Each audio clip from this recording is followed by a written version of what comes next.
Boom, boom, boom, boom. Dun-dun-dun-dun. Best podcast ever. The Don't Stress Success podcast. All right, Best podcast. here we go. Huh? I'm muting out.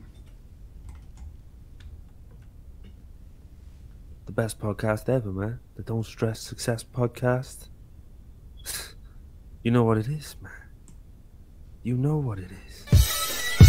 There's no one can stop it. Lennox is a conqueror, no. This is the Don't Stress Success podcast. He's no Don't Stress Success podcast. We're the best ever.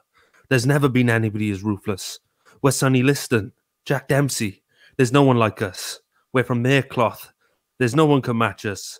Our style is impetuous. Our defense is impregnable. And we're just ferocious. I want to eat your heart. I want to eat your children. Don't Stress Success podcast. DJ Scott, we live now, man. Oh, we're live. I was just hyping up, man. That old Mike Tyson speech. Just getting it in. What's good? Hey, man, we live now, man. Oh, we're live. We live. Okay. Hi, guys. That was a hell of an intro right there, man. That's what it is, man. Salute to you, my brother. Hey, man, that's Daniel J. Scott, everybody, man. I am PThePolitician, and this is the Don't Stress Success podcast, man. How the heck have you been, my friend? Good, man. I'm all settled in the new place now. I had some running around to do to get here today because it's my girlfriend's mother's birthday, so we went out for food and I had to scramble and get back. But we're here, we're live, we're ready to go. Our defense is impregnable. I'm not going to go through that whole speech again, man. But I'm hyped up. How you doing? Man, I'm good to go, man. I'm good to go, man. First thing first, I want to shout out Scooter Cease, man. He had a really dope show last night with Pastor Troy. I was unable to make it due to unforeseen events, but I just wanted to salute him real quick. Shouts out to everybody doing what they do, not stressing success. You know what I mean? A lot of crazy stuff happened in the news this week. You know what I mean? So, I don't know, man. How you out there feeling, bro? How you feeling? Let's talk on it, man. Let's go in. Hey, who we got in the building? We got Chris Drain. Shout out Chris Drain. Chris Jane. I see Jacqueline Gaddis in the building. Jeremy Flowers in the building, man. AKA Too Slick. Salute to him. That's what it is. Yeah. I see Johnny Brown and Jason Williams in the building, man. Salute to all of our YouTube fam as well, man. If you catching the live broadcast or you catching the replay, salute to you guys. We're streaming on YouTube, building our channel. You can finally visit us at youtube.com/don'tstresssuccess. If you haven't had the opportunity to subscribe yet, yo, let's get into it, man. Just subscribe. Hit that button, man. That's what it man. is. So here's what's going to happen, right? With the subscribers on YouTube thing, you know, there's a lot of people that watch us on Facebook. We need you on YouTube as well. When we get lit and them sponsors come in and they start throwing dollars our way, I'm personally going to visit everybody who watches this today that doesn't subscribe to the YouTube, and everybody's getting wedgies and nuggies. Everybody. I don't care how cool we are. I don't care if we don't even know each other, man. Headlocks, nuggies, wedgies, all that shit. And it's going to be financed by our sponsors. YouTube.com/Don't Stress Success. Indeed, man. And so, you know, let's talk about sponsorships for a moment, man, because we really got some good things cooking, man. Just always are out there searching for sponsors. I found a really dope company called Amuse.io. They happen to be one of the first online record labels, man, and their process is pretty unique. So, you know, I'm in the middle of trying to reach out to some of their corporate backing and seeing what we can do. But in a nutshell, just to talk about what they do as a company for all of the artists who may be in the audience, this might be a platform that you want to rock with, because what they do is they will distribute all of your music for free. Their end game is that they want to find those artists who they can back. will.i.am from the Black Eyed Peas is one of their backers. So they're out here. There's a lot of the people that are in their corporate structure. A lot of them came from Universal Music. So I found it that it's a very unique way to find talent. If you can have a platform where artists have the opportunity to sell their product, and by the way, you keep all your royalties on it, then that's the perfect way for it. It makes an A&R's job that much easier. You know what I mean? So salute to Amuse.io. And it is time for that innovation. You know, it's been a while since we've all known, well, you can sign to a label and you will, you know, get financial backing, and it's all good.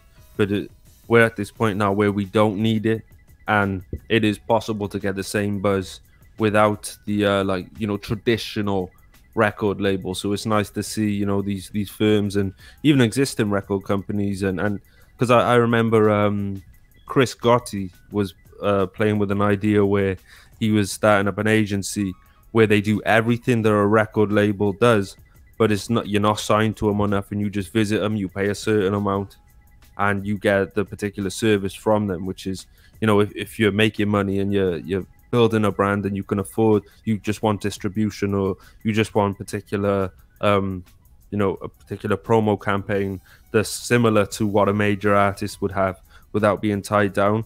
I thought that was a great idea too. So shout out to everybody who's innovating this space, man, because anyone who's stuck thinking it's still 2005.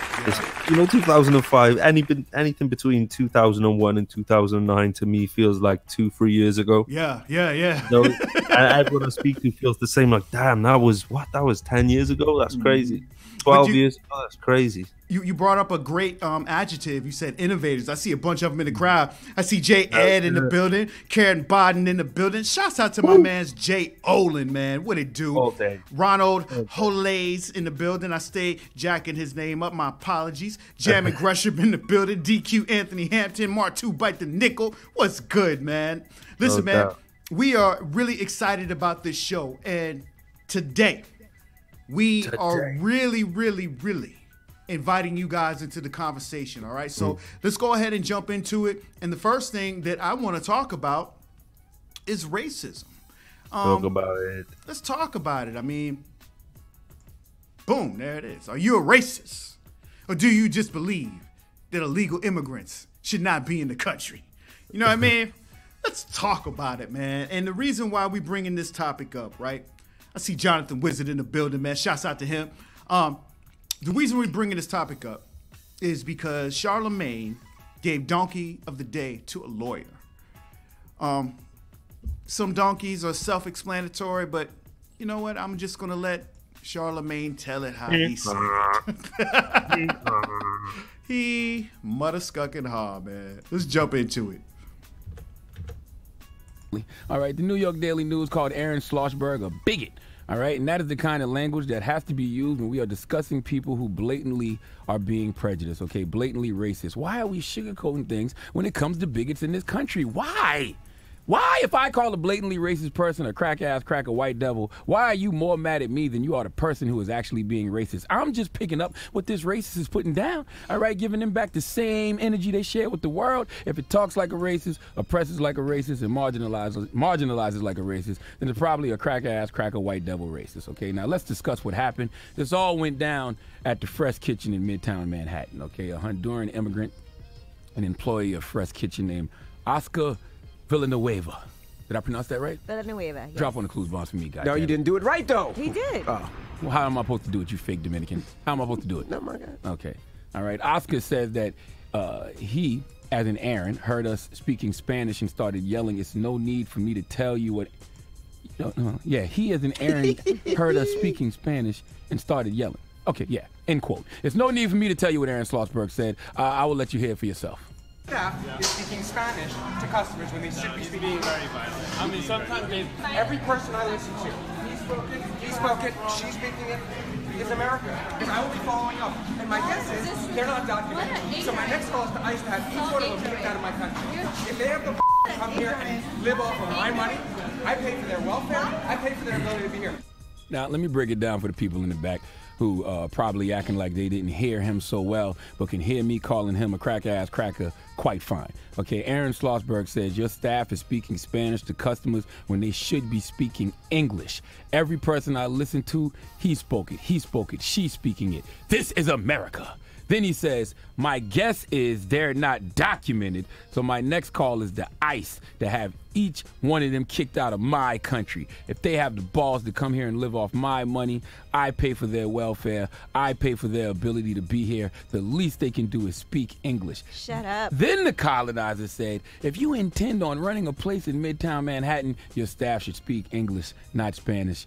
And as a woman tried to engage Aaron said just before he walked out, he turned around and said, honey, I'm calling ICE, okay?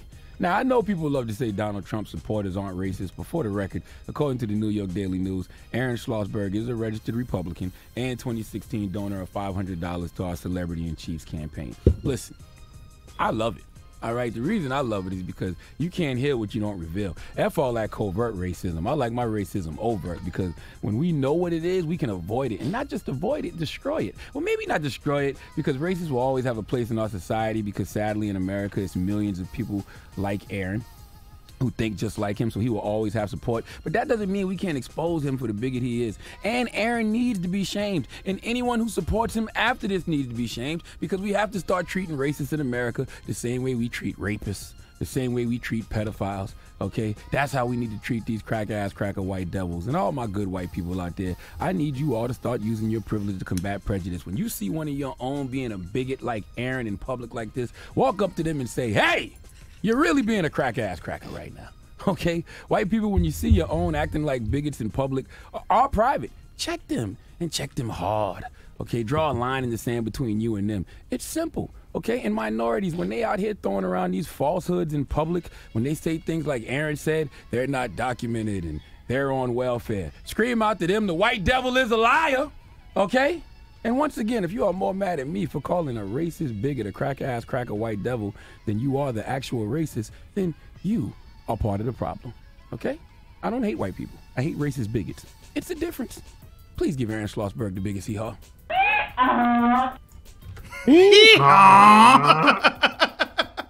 Yo, let's talk about it, man. I see we got quite a few people in the crowd, man. J. Ed says, dude need his ass beat. Karen Biden says, a friend of mine told me that talking about racism makes me racist. Let's start right there, man. All right, so me personally, you know, I've experienced racism for 39 years of my 39 years existing on this planet.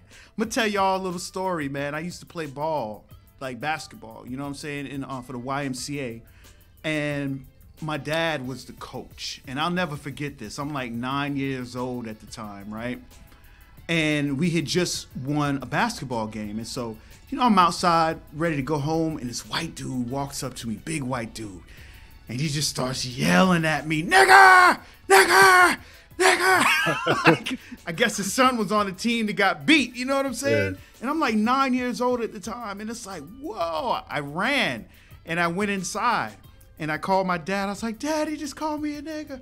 Whole goddamn stadium runs outside. It's halfway a riot about to start. So, yeah, racism is crazy, man. And going back to Karen Biden's comment, man, I think that not talking about racism is the reason why we are here where we are right now. Talking about racism does not make you a racist. It's just, yo, racism is one of those nasty things that nobody wants to talk about. Therefore, the problem never gets fixed. That's how I feel, man. How you feel, DJ Scott? First of all, fuck racism. And fuck all you racists out there. We got no love for you. We ain't got no time for you. I do think arguing about it doesn't help. You know what I mean? In a sense of if you see someone posting some shit, you see it all the time, right? You go on the comment. I click on stuff. I already know what the comments are gonna be. You know, if it's you know, something about a shooting, which I'm sure we always touch on a shooting every week. So we'll be touching. But if you go on like certain controversial topics, you know it's just going to be a race war in the comments and shit like that. And I don't think that's a great platform for an actual, you know, discussion with it. I think the best discussions happen, you know, individually or you know, on a show like this maybe, where, you know, it's a reasonable sized audience and everyone can have their say. And it's all about respecting, you know, not respecting any kind of hate or racism or discrimination, but just everybody just saying how they feel and go in there with an open mind and actually seeing the other side for what it is. Doesn't mean you have to accept what anyone like that. I think that's the biggest thing, man. Just because you disagree with someone doesn't devalue that other person. And by no shape, form, or fashion am I condoning racism. But, yo, if I do not begin to listen to the racist, then we're going to always be in this everlasting cycle. If I can't have a conversation with a person that disagrees and has totally different values than I do and listen to them, then we'll never get a conversation going. You know what I mean? So what I was going to say, man, just because the comments are kind of blowing up. Emilio Zingua says, let's put an end to racism. Martu Bite the Nickel, going back to what Karen says that's not true. Derek Bergenson says, only compare yourself to who you were yesterday. Okay.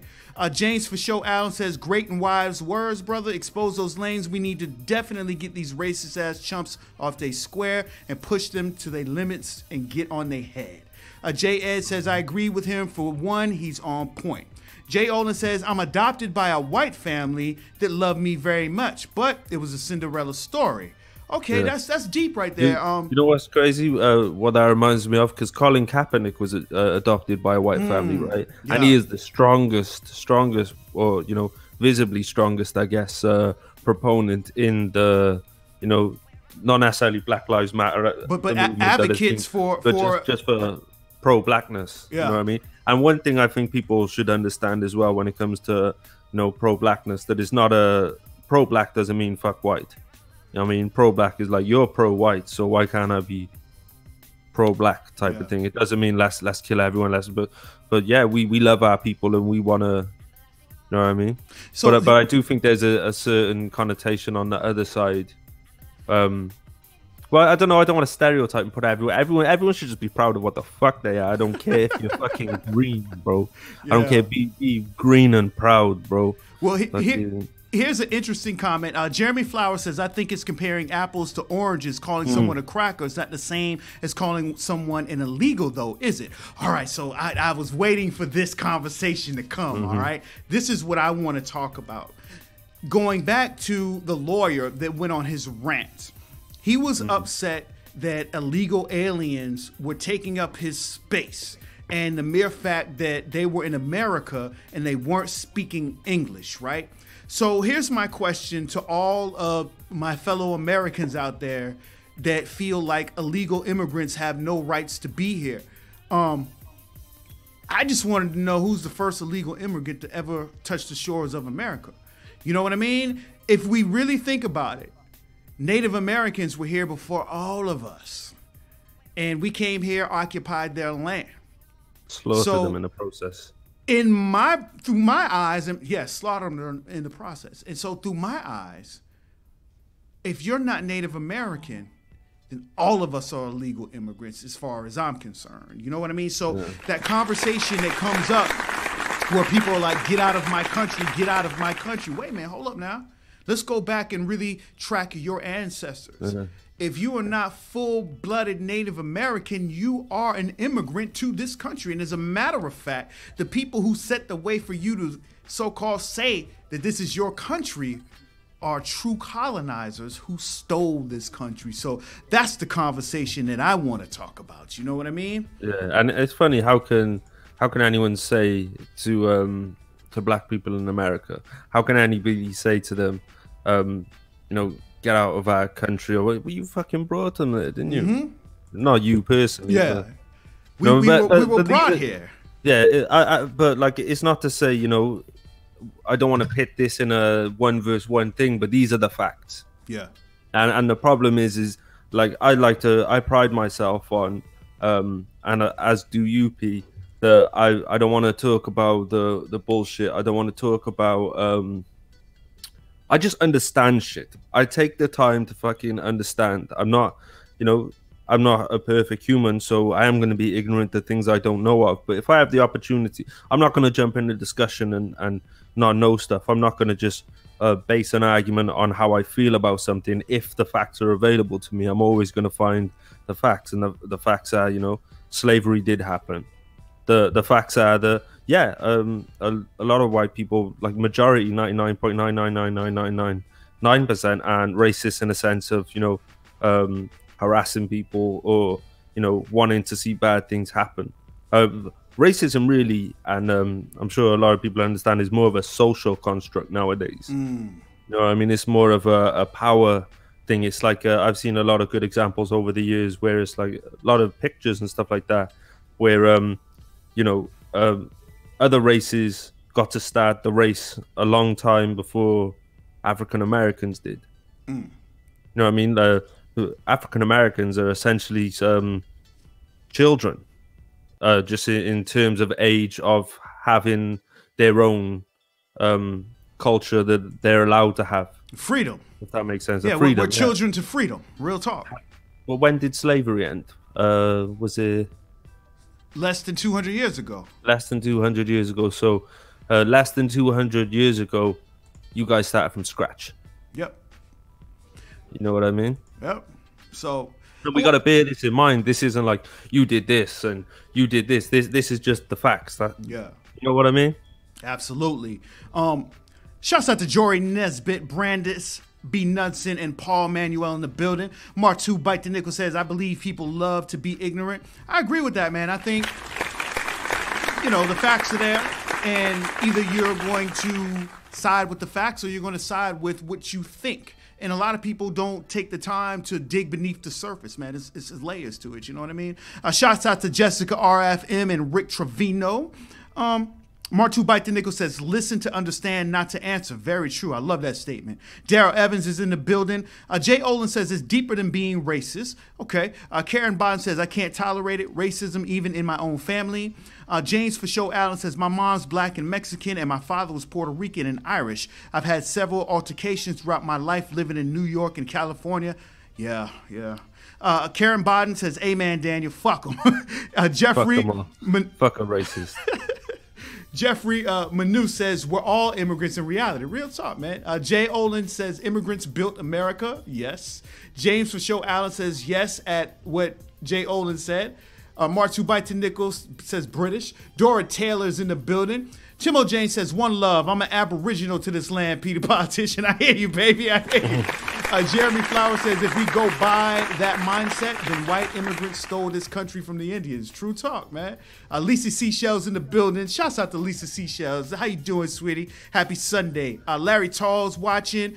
Karen Bond says, one of my grandfathers brought his children over one at a time to get away from the German army. Yeah.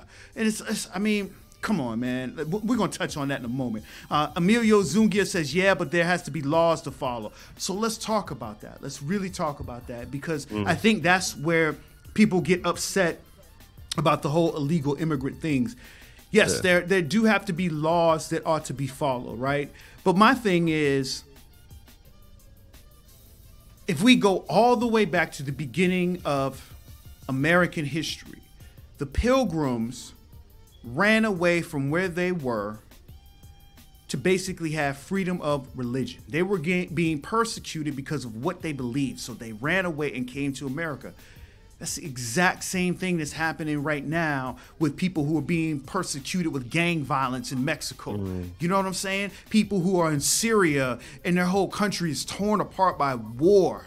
So it's kind of like, all right, yeah, I get it. We got to have laws, and we have to have law and order for certain. And you can't let every person into the country. But my thing is, why do they make it so difficult for people who are really in dire need of help to come into the country? It's almost like, where have we gone where are our ethics as far as human nature is concerned? That's just kind of my question, man.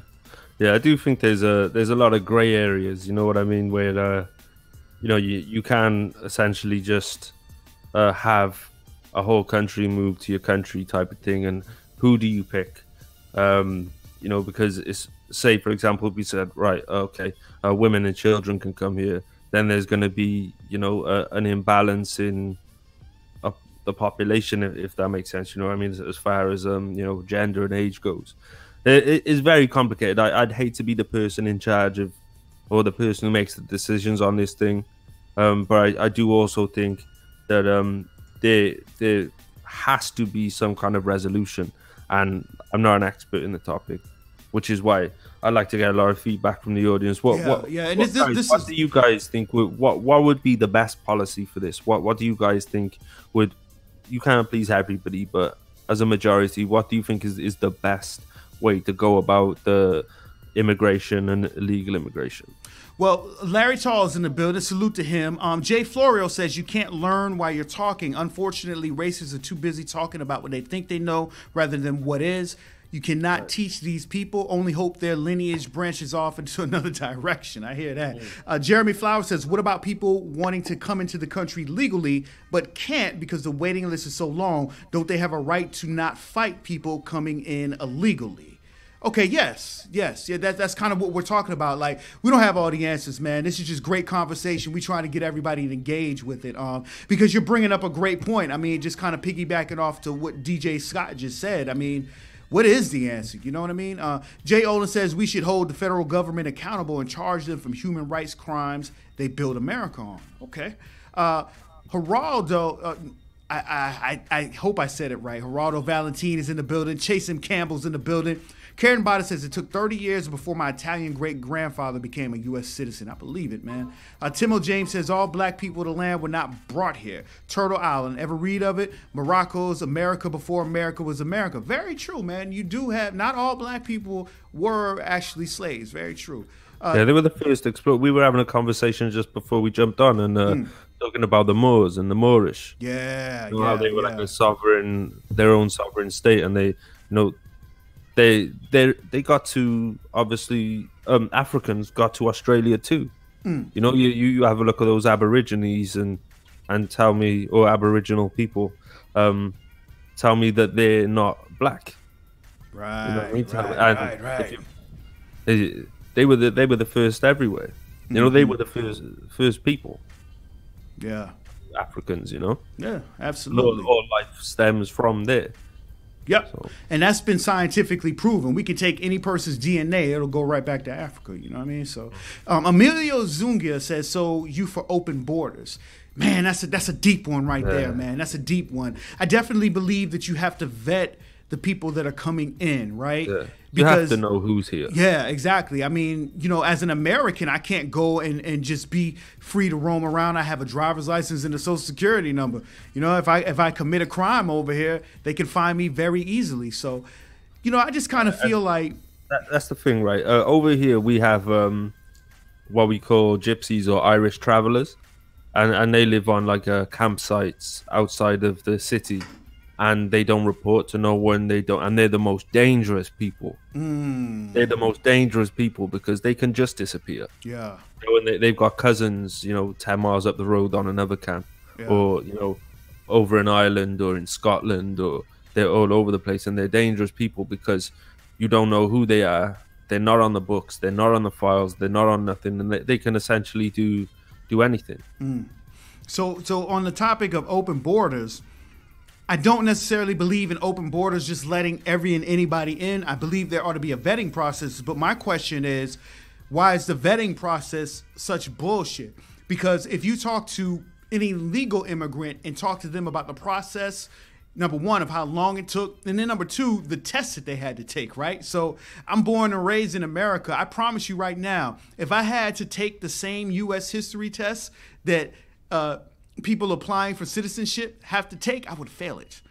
And I promise you, 80% of the people that are watching this program right now would also fail it. You know what I mean? So my thing is, it's not about open borders. It's about the political will and the social will to allowing those who are different from us to come in and assimilate into our culture without becoming our culture. You know what I mean? That's what a colonizer wants you to live by their rules, their constraints, and follow their cultural norms.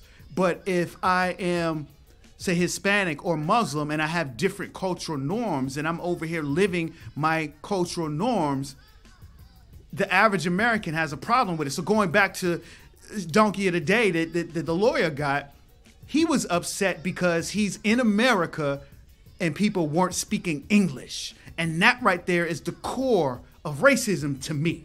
You know what I mean? So it's not about open borders. It's more or less of, are we socially willing and politically willing to allow people who are different than us to come into our culture? That's how I feel. Yeah. Dope, man. I think, what would be the best for everyone? Everyone should calm the fuck down. I swear to God, life is so much better when you just chill. Like my girl always has a go with me. She's like, you're always just so laid back. Like the car wouldn't start the other day. We got it to start, and the starter motor had gone, and we were able to start the car, but we had to keep the revs because we drive manual over here. We had to keep the revs over a certain amount, or it would the engine would drop and the car would stop, you know. And she's like, what are we gonna do? I'm like, oh, don't worry, we'll be all right. Let's just get to so and so. We'll make a phone call, sort her out. And she's just screaming at me like, why are you so calm? How many months she got left, pregnant. Man? How many months she got left? 5 months now. 5 months? You almost there, bro. You know, she's over the top crazy at the moment, you know. Yeah. But yeah, let's all just be laid back. Let's chill. I don't even smoke, man. But I'm just chill, and you just look at things and you can break it down a lot easier because you're not like, what's this? Yeah. All the time, you know. Just everyone, let's just relax, man. We're meant to be relaxed. We're not meant to be, you know, crazy and arguing and fighting. And I do think there's a lot of sensitivity right now. Is something I don't resonate with. We talked about it last week with Rob Hicks, right? Yeah. You know how there's so many snowflakes and so many people who are just like, just stop letting shit bother you, man. Yeah. Real talk, man. Real talk. Like, I'm not saying don't address these issues, don't talk about it, don't get into it, don't study it, don't research or whatever. But it doesn't have to be like this heightened arguing, angry state, you know. And I think that if everybody was able to, you know, be calm, then the conversations would happen naturally and the solutions would happen because it wouldn't be butting heads, you know. Indeed. So I want to see some more of these comments on this topic before we jump off. Let's see. James for Show Allen says, P, thank you for the platforms. Use your gift to help other people not only open up and speak on situations, but also allow us to participate. I feel this is very important and much needed. Thank you for taking the time to read my comments. Mad love and respect. That's what it's about, man. Everybody who is engaging with us right now, yo, this is an open conversation, man. This isn't just a show for myself and DJ Scott, man. We want to talk about it. I mean, we're all friends on Facebook. We all engage with each other's content and stuff like that. You know, let's talk about it. You know what I mean? Yeah. Jeremy Flower says most Americans can't pass that test. Yo, if you just joined it, we were talking about the test that you have to take to be a legal immigrant from here. Jay Ola says money, and you know, bro. And he just left it at that. Jeffrey Manning says, I know someone who had to take the test for citizenship and they served our country for 8 years before given the opportunity. She ended up passing it, but I would have failed right off the bat. Real talk, that's what I'm saying. Jay Ola said, my girl did the same thing. Karen Bond says, I failed it too. Jeffrey Manda says, but being different and outside of the box is hated on in sarcasm. Very true, very true. I can agree to that. Karen Bond says, remember Babylon? Martu Bite the Nickel says, I love the show. Y'all just don't know. For real. Hey, appreciate man. the love, Martu, man. Shout out Martu, you know, man. Week on week, man. You just you caught the episode one time and you fucking with the vibe, man. And 100% we appreciate that support. Because we were saying, like, literally just before, all week we've been saying, right, we need to involve people more. We need to be asking more questions. Yeah. We need people, you know, engaging because we want to make you guys part of the content too. Absolutely. Well, there's no point in us just sitting here giving our opinions and moving on. That's all good, but we're not just trying to educate, we're trying to be educated too. Yeah, exactly. I mean, want to learn, like who was it earlier who said about Turtle Island? Sorry, the name. Oh yeah, Timo James talking about Turtle Island. Yeah, you know what I mean? Like, I'm gonna, after this, I'm gonna go look that up. So if you guys have got a perspective or an idea, or you know something we're not touching on, please just let us know in the comments so we can become better, you can become better, and this is just going to be growth all the way around. Absolutely, man. Salute to Jeremy Flowers, aka Too Slick. I'm going to give a shameless plug, man. Next week, he will be on the Friday Night Live show. Every Friday, for those who may not know, I do an artist review, 8 p.m. Eastern Standard Time on Facebook Live, and Jeremy Flowers is going to be in the building, so I'm excited for that. Jay Florio says, yep, people are offended way too easily these days. Then someone gets offended that someone else is offended. Real talk, man. Brandy Lucky, Luciano Ford, and Washington Kareem are in the building. Shouts out to John Striegel. He's in the building. Jay Olin says, share. Yes, share. That's what I'm talking about. Yeah, that's what we like. Jeffrey Manis says, the thing about negatives is they attract each other, but two negatives equal positive. Hopefully life is that simple. Jeffrey, man, do me a favor, man. Inbox me the proper pronunciation of your last name. I know it. I don't think I'm pronouncing it right, man. You got to hit me with that, man. Like on Facebook Messenger, you can hit the little microphone icon and you can speak. So hit me with the proper pronunciation so I know what it is, man. But yo, let's go ahead and jump over into this next topic, man. Great topic to discuss. We discuss it every week because every week it keeps mother-scucking happening. It's literally a weekly occurring thing. Yeah, another shooting, man. Another shooting in a school. We're not gonna beat a dead horse on this one, man. But I'm gonna just go to the video real quick, and we'll pick it up from there, man. This is our Western edition. We are at Santa Fe High School, about 30 miles southeast of Houston, the scene of the latest mass shooting in America. At least 10 people were killed, 9 students and 1 adult today. 10 others were hurt. We are just beginning to learn the identities of the dead, among them Ann Perkins, a substitute teacher, and Sabika Sheikh, an exchange student from Pakistan. Police say the gunman in custody tonight is a 17-year-old junior at the school. They say he was armed with his father's shotgun and a revolver. And police are searching the suspect's car and his parents' homes tonight. They're having a shooting at the high school, have an officer down, shooter not in custody. The chaos played out over police radio calls. Shots fired. We have several shots fired, possibly 1 or 2 rooms in this area that we're at. School shooting, have an active shooter, several people down. He's actually shooting. He's in the art room. We got shots fired right now, guys. Police say the shooter had a shotgun and a revolver and began shooting just as first period started. Sophomore Dakota Schrader was in the building. As soon as the alarms went off, everybody just started running outside, and next thing you know, everybody looks, and you hear boom, boom, boom, and I just ran as fast as I could to the nearest forest so I could hide, and I called my mom. Paige Curry called her mother, too. I told her, Mom, there are gunshots. I heard 4 shots, and it was it was real. It was real this time. The 10 wounded were rushed to area hospitals, including John Barnes, a former 20-year Houston policeman who worked as a school resource officer. Fleeing students were huddled onto fields away from the school as parents raced to the scene looking for kids. I told her to stay calm, to breathe, and just waiting and waiting and waiting, and finally they were leading her out of the school. Thank God she's okay. 30 minutes after the first call, the shooting was over, but the threat was not. School District Police Chief Walter Braun. There have been explosive devices found in the high school and surrounding areas adjacent to the high school. The devices included pressure cookers and pipe bombs. Police say the 17-year-old suspected gunman, Dimitrios Progorchis, was a student at Santa Fe High. Another student has been detained as a person of interest. Texas Governor Greg Abbott said the shooter wanted to commit suicide. He gave himself up and admitted at the time that he didn't have the courage to commit the suicide, that he wanted to take his own life earlier. It's been happening everywhere. I've always kind of felt like eventually it was going to happen here too. So, I don't know. I wasn't surprised, I was just scared. Back in April, some Santa Fe students joined a nationwide school walkout to protest gun violence in the wake of the massacre at Marjorie Stoneman Douglas High in Parkland, Florida.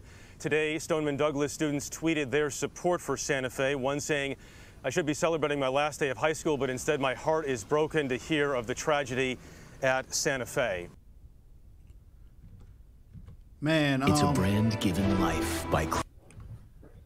I want to take a moment of silence real quick, man. Not just for the people that lost their life in this school shooting. We've had 22 in the U.S. this year. Excuse me, 23. There was another one. Jay Olin's telling us about that in the comments. We'll talk about it. But I just want to get a moment of silence for those losing their lives.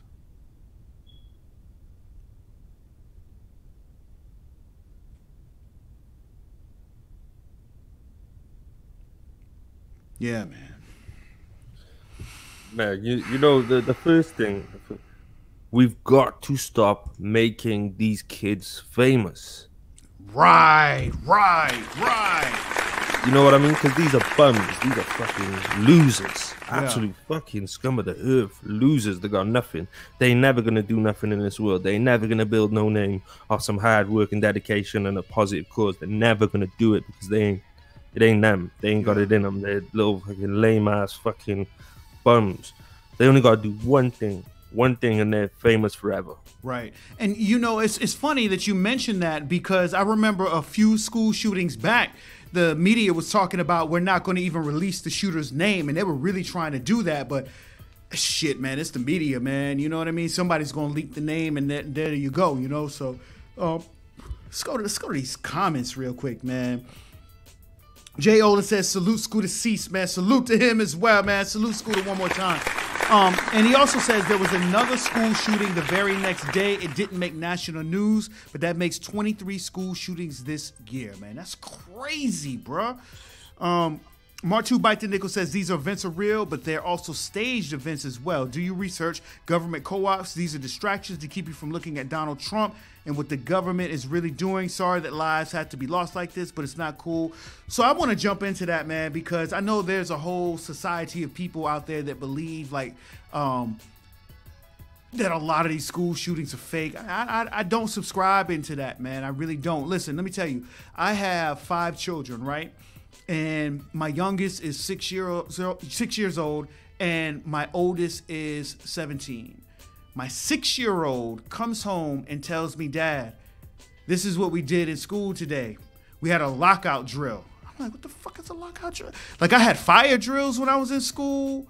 I had even earthquake drills, even though I live in the South, man. Who has earthquakes in the South? You know what I'm saying? But we had earthquake and fire drills, tornado drills as well. But a lockout drill? And so my daughter is just telling me exactly what the hell a lockout drill is, and it blows my mind. And she's like, yeah, Dad, the teacher locks the door, and then we go and huddle in a corner, and we close the windows, and we all have to be very quiet because there's a bad guy out there that might be trying to get us, so we have to be very quiet. And this is blowing my fucking mind. My 6-year-old is telling me this shit, right? So, all right, I mean, to each his own. You could believe that shit or you could not believe it, but damn it, I believe that shit because I got 5 kids that go to these public schools. You feel what I'm saying? And, yo, shit is real, man. I don't know, man. I have seen, like, some strange, like, and I don't believe a lot of the stuff I see on the internet, you know, but there are a lot of reoccurrence with, do you know, crisis actors? Are you familiar with crisis actors? No, enlighten me. A crisis hacker? Crisis actors. Oh, so crisis what it is actors. like, Gotcha. And they're too lazy to rotate them. So there might be you know, I've seen on the news for shootings, like when I tap into like news on the internet, like American news and stuff, you see a particular person that's talking about a shooting at their school up in this place, and then another shooting happens elsewhere, and it's the same kid talking about it. But I don't know if they're because I don't see the actual program. I just see the video on the internet, so I don't know if it's you know, something that someone's just done independently to any kind of legitimate. You know, that's the fucked up part about it. Like, yo, the name of our podcast is the Don't Stress Success Podcast. But motherfuckers is stressing success so much to where they're willing to exploit the craziest things, man. That shit blows my mind, man. Jay Olin says, I hate giving people their fame. I explain it in my song, Fuck Dylan Roof. Okay, for those who may not know who Dylan Roof is, and this is why I don't subscribe to those people who are saying that, like, the Charleston 9 shooting was a hoax. Man, get the fuck out of here. I live in Charleston. I knew family members, like people who were family members of those that got slain. And for those who may not remember what the Charleston 9 shooting was, there was a dude named Dylan Roof. He walks into a black church. He sits through the church sermon and then kills everybody in the church. You know what I mean? So to tell me that things like that are fake when I know people who suffered from the shit personally, the fuck out of my face with that shit. I don't subscribe to it, man. The internet is a beast, man. Kim Waterman and Jay Neves Mason in the building. James for Show Allen says these kids are not being raised by the right-minded people anymore. These are children. He spelled it children. I know you from the South, James. He says these are children raising children. And anything goes now. I posted a link on my page about a community of kids attacking and throwing boulders and gang-style jumping mothers and pregnant women in the community. It's not anything this community can do. They have pressed the police. They have pressed the school and families, the parents of those kids. They're getting nowhere. Police take them in custody, then an hour later let her go with no charges. God damn, man. Shit. Dave Haynes in the building. Jay Florio says, we still have them like anywhere else, but no mass shootings. Most shootings tend to be criminals on criminals. Yeah, you know, and that's the crazy thing. We don't hear about all the shootings. We hear about the sensationalized ones in the schools and public places where innocent victims are getting hit. But there are even more shootings in the streets that never get reported. You know what I mean? So I could dig that, Jay. Kim Waterman says, salute. Karen Biden says they're not fake, but they're orchestrated. I bet you. I don't know, Karen. I don't know, man. I mean, like going back, because I remember people were saying the whole Charleston 9 shooting was fake, man. I know people that lived through that shit, man. Jeffrey Manis says, thanks for the response. No doubt. Jay Olin says, my motto, every adult should be armed. Shit, man, I'm kind of wondering the same damn thing myself. You know what I mean? Martu Bite the Nickel says they are called flagged events. Okay. Jay Olin says more good guys with guns than bad guys. They won't try the shit they try today. Yeah, that's why I'm kind of wondering, you know, if I'm leaning towards that. Suresh Kumar in the building. Salute to Suresh, man. It's good. Says, do your research. Many of these victims, not all. Yet some are actors. They've been exposed all over the net for being killed several times on different crisis times. Yeah, there are definitely some crisis actors out there, but I'm talking about the shit that's really, really happening where you have a cult of people saying that this never happened. And I've experienced that with violence in my own city. You know what I mean? The Charleston 9 shooting that happened at the Emmanuel Church. People were saying that shit wasn't real, man. And it offended me because I knew people directly affected from that. Jacqueline Gaddis says, thank you for the salute. Martu Bite the Nickel says, 2 weeks from now, you're going to hear something about what government is doing that you were supposed to hear today. Real shit. Karen Biden says, in the 60s, we had bomb shelter drills in school. Oh, okay. Yeah. Karen Bond says children learn from adults. Jacqueline Gaddis says prayer is well needed. Real talk, man. So, you know, we promised ourselves before the show, DJ Scott and I, that we weren't going to beat this subject to death because every week there's another shooting. We almost started to not talk about it, but I just kind of feel that it's necessary for us all to continue to talk about it because the moment that we start to get to the point to where it's a normal thing, we normalizing it, then it fucking becomes normal. You know what I mean? So that's. I feel like it's nearly there too. You know what I mean? Because like you're like, oh, another one. You know what I mean? It's almost like it is happening on a weekly basis. Because if you go back and check all our shows, there's a new one that we're talking about. Yep. Yeah, we had one last week. As a matter of every week. Yeah. If it's not every week, it's every other week. This is definitely 2 weeks in a row. So the fuck. Crazy. But I tell you what, the name of this podcast is called the Don't Stress Success Podcast. So we're podcast in the world. Damn best. The best. They just don't know it yet. Yeah, man. They're going to learn today, though. So we start these podcasts off, just for those who are kind of new tuning in, we appreciate each and every one of y'all, right?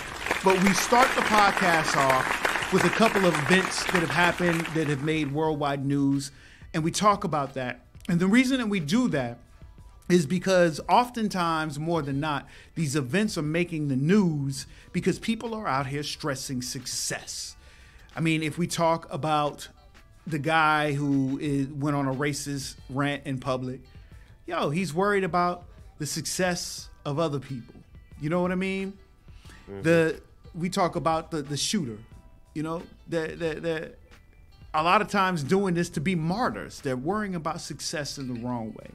So we take these world events and then we flip it in a practical manner because we know we have a lot of entrepreneurs in the building, right? So what I want to talk about, this next topic that we have, is articulating your brand. Because articulation is everything. You know what I mean? DJ Scott, I'm going to throw it your way while I go ahead and get everything set up. But, yo. No doubt, man. Well, I think when I look on social media and I see everybody doing their thing, there's a lot of talented people. There's a lot of people who've got great ideas. I think where a lot of people fall short is actually articulating the talent and the value and articulating the brand. So you might have some great music, or you may have maybe you draw and you've got some great drawings, but people don't articulate it. And what I mean, well, there's going to be a lot of angles we'll hit it from, but specifically for me, is a lot of people don't present it in the best way. They don't present it to its full potential. So say someone's got great music and they just put out a post like, just posted a new track, like, share, comment. It's not a great way to articulate your brand. Whereas like a better version of that would be if you're putting out the track on social media, you give a little backstory to it, and you've already developed a particular brand and a personality, so you would weave that into the story you're telling alongside the music, because the presentation is going to be the first click, or it's not. If the presentation is bad, you're not going to get a click. Go ahead. What were you going to say? Well, no, I was just going to say.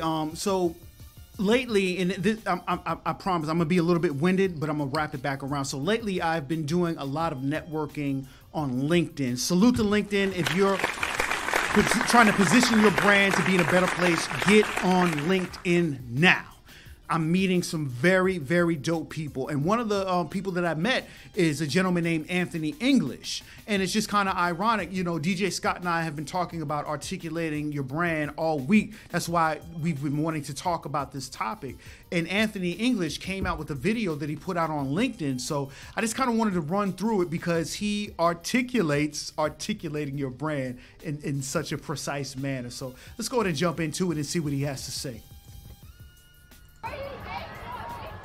So if you're an IT person, you may be feeling this frustration that you have got to depend on other people to sell your services. And why is that? Well, it's probably because you are feeling that you are maybe awkward. You feel awkward when it comes to the sales conversation. You don't like talking about money. You don't know how to price yourself. You don't know how to get in front of the right client, that sort of thing. And so you're dependent on somebody else to articulate your value. Now, here is one thing that you can do to help fix that. If you can learn to articulate your own value, not in terms of hourly rates or daily rates, but or even market rates, but in terms of the value to your end client, then that is going to cut out the middleman. It's also going to be highly valuable both for you and for your client. So how do you do that? Well, the first thing that you can do is start to speak to some past clients and ask them this: can you tell me in your own words what difference I made? Can you tell me what it is that I did for you? Now, they may even get the words wrong. It doesn't matter. But they're going to use it in their own words. They're not going to be using words like he optimized our cloud services. Like, they're not going to use those words. They're going to say, look, we didn't know what was going on with this outsourcing deal and you sorted it all out for us. Okay? It's not really technical language, but that's going to be super valuable for you. Or you managed to get our payroll across the line. Like, that was so important for us. Okay, we weren't going to meet that deadline. We weren't going to meet payroll, and you did it for us. So they're not going to talk about the how. They're probably not going to talk about the technical side, but they're going to talk about what the real value is that you brought for them. So learn to articulate your value, speak to your past clients, and ask them, what difference did I make? This is a tip from Anthony English, business coach, and I teach IT specialists how to talk to business people. Salute to Anthony English, man. That's what it's all about, man. So I love that video for a few reasons. number one, being able to, and I've been such a big proponent of LinkedIn because being able to reach out to people and talk to them in real time, have conversations. Like I've had conversations in the inbox with Mr. English, and it's just so awesome to meet like-minded people that you may not meet in your everyday life. And not only like-minded people, people who can help you see things on a higher level to where you may or may not be. You know what I mean? I don't have those types of conversations with my regular homeboys that I grew up with. You know what I'm saying? Some of them I do, but for the most part, I don't. You know what I mean? So I love LinkedIn for that. And once again, shout out to Anthony English. Yeah, and just as a side note, and this is because I know there's a lot of musicians that watch this show, and it's like everybody's following the same mentors. You know what I mean? And all they can teach you is the music, and the music can only go so far. You know what I mean? There's a reason that, you know, Bill Gates could buy the Migos 700 times. You know what I mean? And you gotta look at, you know, look bigger. Not necessarily, you know, the Migos are doing, and it's not them specifically, it's just an example. They're doing great things. They're making a lot of money. They're making waves. But you've got to look at outside. You got to look at business. You got to look at investments. You got to look at technology. You've got to look at all these things, and you've got to find people in. And that's one mistake I made for years, man. When I was trying to sell beats, I was just looking up to producers, man, trying to get to top producers. And that's all good because they can teach me how to sell one thing or do one thing. But we need to, you know, vibrate higher by reaching higher frequencies and instead of having conversations with how we're going to make that next $100 beat sale, let's have conversations with people that's going to teach us how to build 10 grand a month business. Hey, I apologize to interrupt you, man. I want to address the crowd. Jay Florio says, K got to bounce. Appreciate y'all, man. Salute to Jay Florio, man. We appreciate you tuning in. You could have been anywhere in the world, but you sitting here rocking with us, man. So I just wanted to. Thank you for interacting with us too. Yeah, absolutely, man. Karen Biden says that she is on LinkedIn. Hit me up. So there it is, man. As far as vibrating on people that's on a higher level, you know what I mean? So salute to Karen Biden as well. My apologies, didn't mean to cut you off and make you lose your train of thought, but I wanted to address those comments. Yeah, no doubt, man. But yeah, we gotta get around some different people. We gotta think outside the box, and we all know how important that is, getting outside the box. But we're gonna stay in the box. If you're a producer and you only listen to producers, you're only ever gonna know how to sell beats. There's only so far that can go. You know what I mean? That's $100 product. Where as you could be speaking to people who are selling $10,000 products. You know what I mean? There's people out there that can teach you out. There's people in online marketing that are no joke bringing in like $1 million a month. Yeah. You know, you just gotta. And I think LinkedIn is better for that. You know, because you're approaching business entities. And we were saying just before we got on, when you get on LinkedIn, right? Don't carry the same energy from your other social medias over, because this shit's all trendy. Facebook, Twitter, it's all about the trendiness. But over on LinkedIn, it's business. They want to talk to you in a professional. I've lost the word, but just in a professional setting. You know what I mean? Professional vernacular. There it is. So don't be hitting people up on LinkedIn with the bruh and yo, check out my shit. You know what I mean? It's a different conversation to be had on there, and first impressions count. If you're looking outside of music and you're reaching out to people outside of music, they're not going to understand half of the things you say. So it's just like I remember that interview with Kanye West on the Breakfast Club a few years ago, where he said, "Oh, my technique's too harsh. You know, I follow Dame in that sense. I went with Jay because he could teach me something different, because Jay knew how to move in a room full of vultures." Great analogy. Great analogy. You know what I mean? Like, Jay knows how to move in a room full of vultures. He knows how to be in a room with people who are, trying to bring him down. And he knows how, like Jay-Z could come and chill with you and smoke, and he'd know exactly how to talk to you. But then he could also go sit next to, Bill Gates as an example, or Elon Musk. He could sit in that room and have a conversation with them too. And that's when we need to develop that universality, if that's even a word. Now, would you say universality? Yeah, but it sounded better than universalness. Nah, so I just went with universality. Yeah, universality, man. We could do that. Universalism. Yeah, if it ain't a word you hear, they hear first. Yeah, exactly, man. We be making shit up sometimes. That's how it works, man. Yeah, man. Yeah, man. Just be, develop a language. Develop a language skill. Develop, and the best way to do it is to just go out there and talk to people and watch videos from like Anthony English, and get on LinkedIn, watch people's videos, study how they talk and stuff. And this isn't just you faking and becoming something you're not. This is growing into the next version of yourself who is able to, like Jay, move in a room full of vultures. Absolutely, man. Absolutely. And, everybody who I've reached out to on LinkedIn, these are people, business professionals that are actually trying to work with other business professionals. You know what I mean? I've been getting a very positive engagement from everybody I've reached out to. And what's crazy is I saw that video that Anthony English put out, and ironically he has been working with Robert Hicks, who we had on the show last week.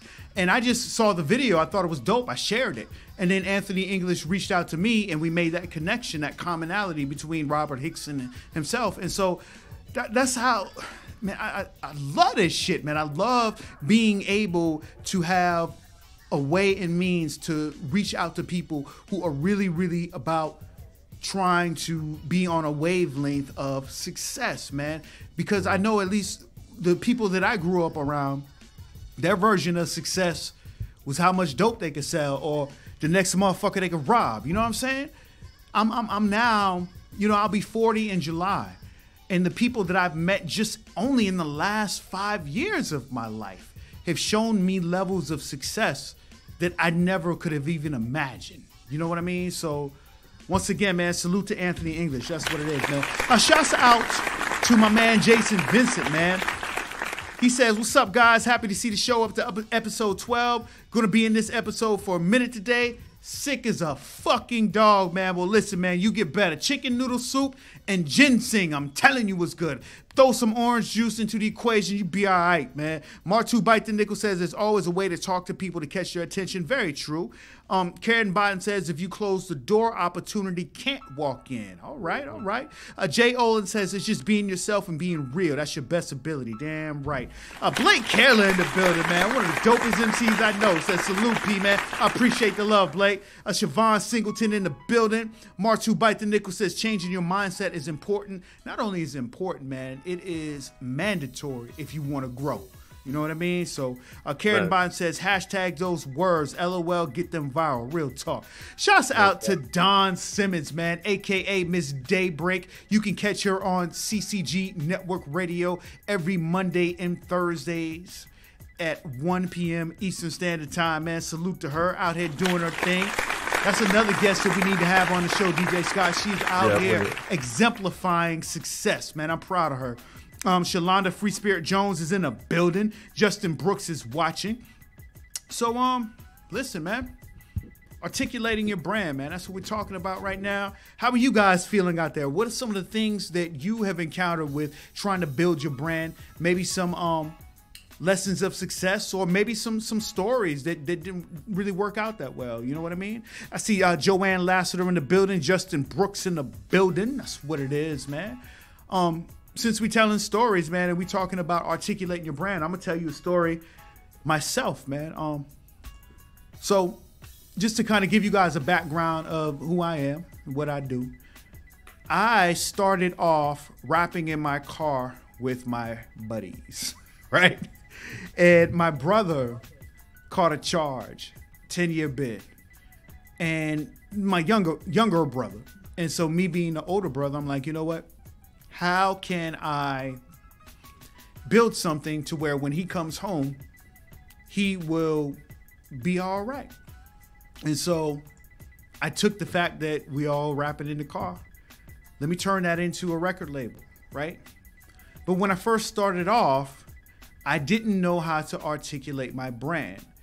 So what I attracted at that point, because I didn't know how to articulate my brand, was a lot of loose ends, a lot of people trying to hold on and ride a coattail of something that they thought would better their situation. You know what I mean? And the biggest takeaway that I took from that is that I didn't articulate what the vision was to the other people that were trying to ride the coattail. I could have been so much further along had I learned how to articulate not only the brand, but the vision. So articulation is the key word, I feel, of the day, because fast forward to 2018, the key word still being articulation. I'm now in situations to where I have to articulate all the stuff that we're doing with broadcasting to major business people, to major sponsors. You know what I mean? To try to get to another place. So had I not learned that level of articulating the brand, yeah, I would still be rapping in the car, man, with my buddies. You know what I mean? So I just wanted to throw that out there, man. Jason Vincent says, one super important thing I've come across is cutting off those who counter what your brand is about. If you have friends who are constantly being counterproductive, cut them off, because it'll make you look counterproductive to those you're trying to show your brand to. Goddamn good point. That's what I'm talking about. Radine Cordova says, just wanted to say hi. I'm in church. I pray for you. I appreciate the love, Radine, man. So, yeah, man, that's what it is. Articulation. That's the word of the day, man. How you feeling, DJ Scott? I feel like, you know, I put out that update the other day about articulating your brand on my Facebook, about what we were doing with the podcast, where we wanted, if you look at the logo, it's us two on top of purple writing. It's nothing too complex. It looks smart, it looks professional. We always try to embody, like say, we could just do a podcast, and even though we essentially talk about everything, because there's so many different news stories, like we define it, we say, right, we're going to talk about marketing and business, and we're also going to talk about current events, and whatever falls under that is fine, but we've got that compass to know, right, we're on brand right now, because we've specified these are you've got to have rules, and you've got to have a code where you say, this is our brand, this is what we do, this is what we don't do. Like, I'll tell you one thing a lot of people got to put on their list of what they don't do is venting and complaining on social media. We gotta cut that shit out. I think we had an episode basically dedicated to that shit a few weeks back. You got to cut that shit out 100%. No one's brand is any good with that shit in it. Complaining, whining, moaning, going on. So you've got to have a set of rules to say this is what our brand is, and you've got to stick to those rules, and you've got to run that by every single thing you're going to put out. You're going to put out a Facebook post or a tweet or a picture on Instagram. If you're going to put out some content, if you're going to put out some music, if you're going to put out anything creative, you've got to run it through, and anything that you're presenting to the world, whatever goes on behind closed doors, because, you know, at the end of the day, we're all humans and we have these things going on, etc. And we deal with that behind, like, the amount of problems I've had this week that Facebook doesn't and never will know about. I lose count how much we all go through shit, right? But you've really got to leave stuff like that behind closed doors, and just, and I'm not saying don't share your hardships. There's a way to do it. You know what I mean? You've got to run, if you're going to share about what's going on in your life and it's not particularly good right now, run it past your rules. Sit down. I want everybody watching this, if you haven't already, write down a list, 5-10 rules, of rules that define your brand. Like, I will do this and I won't do that. I will do this and I won't do that. And just stick to it, man. Don't let nothing escape your lips or your fingers. If you're typing, don't let anything escape into the public domain until it passes the check past all of your rules. I like that. I like that a lot, man. I see Ronald Hool AZ. I'm sorry, man. Ronald, aka DJ Ninja, man. Salute to him. He's in the building and he says, let me help those articulate their brand. That's what I'm talking about, baby. March Who Bite the Nickel says, write the vision and be able to speak to yourself first, then others. Mm-hmm. And he also says, yes, say that again, Daniel. I did that and paid for it dearly. That's what I'm talking about, man. So So every week, DJ Scott comes up with these mind-tickling questions that don't have a right or wrong answer to it, right? So I want to talk to you guys, and this kind of goes out to those who may be artists in the building. You know, I know we have a lot of entrepreneurs, but I would love to hear your input on it as well. And here's the question. You just released your music video and you have a $200 advertising budget. Would you A, advertise on Facebook, or B, advertise on YouTube? You know what I mean? So kind of coming back to articulating your brand, there's no right or wrong answer to this. It's just more or less, where do you feel that you need to articulate your brand the most? Is it on Facebook or is it on YouTube? You know what I mean? So that's something to think about. I want y'all to think about that question, and let's talk about it in the comments. In the meanwhile, though, I want to talk about a tool that I know will really help you guys out, all right? So while y'all are thinking about that question, I'm gonna just go ahead on my tangent real quick, and I want to talk about a tool that I use called ManyChat, all right? Now, what ManyChat is, I don't know if you guys have ever heard about what a bot is, right? And basically, a bot is just a tool that you can use to do all the heavy lifting for you. So to kind of break down what I mean by that, for those who may not know, I'm a program director at a radio station. And every week, artists are sending me their music, right?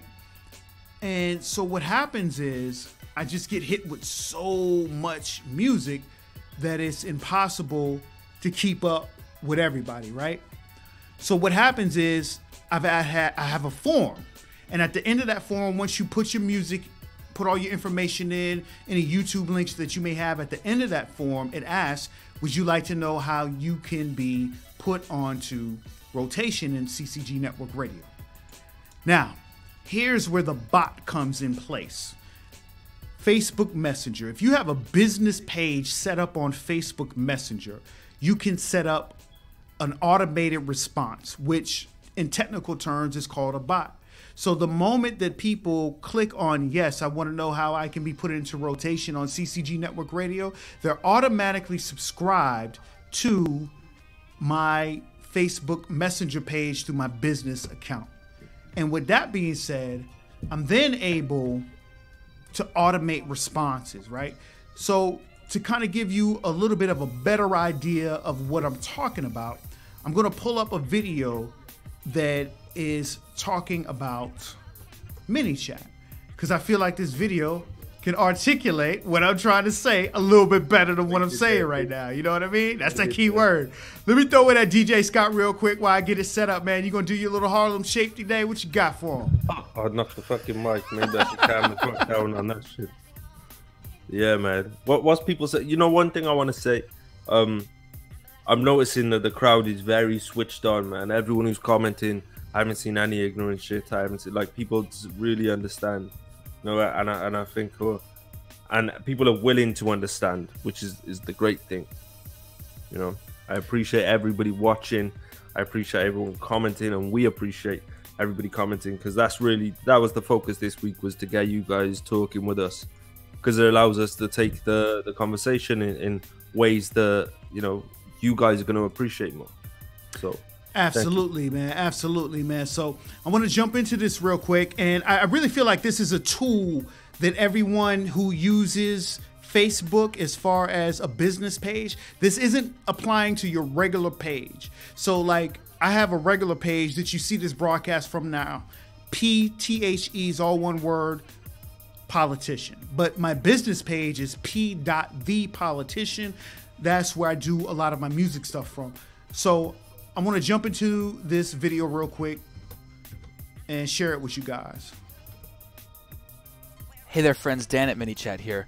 One of the first things that people have to deal with when they try to subscribe to you is just this initial opt-in message. Basically, when somebody tries to message your page, the first thing that they're going to see is just a basic message and then a thing that says "Get started." And that's our way. That's Facebook's way of basically giving somebody a chance to explicitly opt in to get messages from you, which is kind of cool. It's kind of it's actually a little bit easier than signing up for an email list or something. So a lot of people want to customize that initial welcome message, and I think it's a really good idea to kind of help people understand what they're getting themselves into and why. So here, let's check this out. It's really easy. You just go to settings in ManyChat here, and the greeting text is right here. There, that's all you have to do. So let's just say this for my page, which is a page for my consulting practice. Let's just say, thanks for reaching out. Just to let you know, I'm not always around Facebook Messenger. So I have this nifty tool, this nifty tool, which helps me communicate with you. Cool. So let's just see how this is going to look. Nice. What a beautiful preview. So what I'm going to do is I'm going to save this. And what I'm going to do is I'm going to actually try to preview this live. So we've been doing a bunch of testing with this, but I'm going to go ahead and delete this. And we're going to try messaging my page for the first time. Stealth PTX. And actually, we might have to refresh it. Sometimes it takes a second to propagate. There it is. So thanks for reaching out. Just to let you know, so get started. Cool. And that's it. That's really all it takes. Is just a quick. It's just a quick attention to detail thing that can help people understand what they're getting into and kind of set expectations up front. Let's see what else we can do while we're here in settings. Account status. Oh, so if you have a pro plan, this will be where you can manage your account and do some stuff like this. And this is also a great opportunity to show people how to disable ManyChat on whatever page that you signed up for. So if, for my consultancy, let's just say that I don't want to use ManyChat for that. I don't want to automate any of the communication on that page anymore. All I'd have to do is click disable bot here, and that would be done and no problem. And you can always reconnect any page. Hopefully that gives you some idea about how to have a little bit more attention to detail and help people know what they're getting themselves into when they're subscribing to your Facebook Messenger feed. So, I know that might have been a little bit boring to some people. But it is a great tool if you're really out here trying to build your brand on Facebook. It's something that I use every day. And it really helps out. You know what I mean? I'm able to send out, through this particular tool, I'm able to send out automated messages that allow people to know, hey, I'm going live with Daniel J. Scott right now with the Don't Stress Success podcast. So, you know, just another little tool, man. Every week we try to throw something your way. Go ahead and Google it, ManyChat. I co-sign it. That's what it is, man. Do it. So now. Let me jump in the crowd real quick, man. Jason Vincent says, hey, P, do you still make music, or is that backgrounded right now? Man, I make music every day, man. As a matter of fact, I'm going to turn up a little bit of music right now that you can hear from the wonderful sounds of Eskimo. Rest in peace, Eskimo. That's what it is, man. Shouts out to Gutter Fam AG. Day-Day Armin's in the building. Wendy Hurd in the building. Maya Brown in the building. Allison Rochelle in the building, man. You already know what it is, man. So film. Yes, the music is there and will forever always be there with me, and that's what it is. So, DJ Scott, man, how you out there feeling? Talk to him. Good, man. I got a bit of a pain in my back from sitting in one position for too long. But I ain't stressing about it, you know? Indeed. This is what we signed up for, right? Yeah, indeed, man. Indeed, man. I just want to take a moment in time and really salute everybody that's been tuned in with us, rocking with us since we started. Shouts out to everybody over there in YouTube doing their thing. And speaking of YouTube, man, listen, man, we still need those likes and subscribes. It's what it is, man. You can visit our channel by visiting youtube.com/Don'tStressSuccess. That's what it is, man. I remember what I said at the start. When we get lit, when we come up off this podcast, everyone who's watching this that ain't subscribed, I'm writing down a list. I'm coming to houses, coming through front doors, nuggies, headlocks, wedgies, all of it. So youtube.com/Don'tStressSuccess. We'll see you there.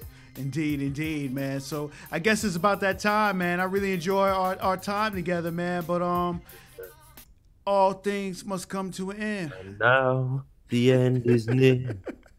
Listen. So we reach the final cut. I am Peter We Politician, really should have man. some sad music, you know, when it ends. We Yeah, have some sad there we music. go. There we go. The Price is Right. Little bonker came on, man. But I am Peter Politician, baby. I am Daniel J. Scott. And this is the Don't Stress Success Podcast. We Podcast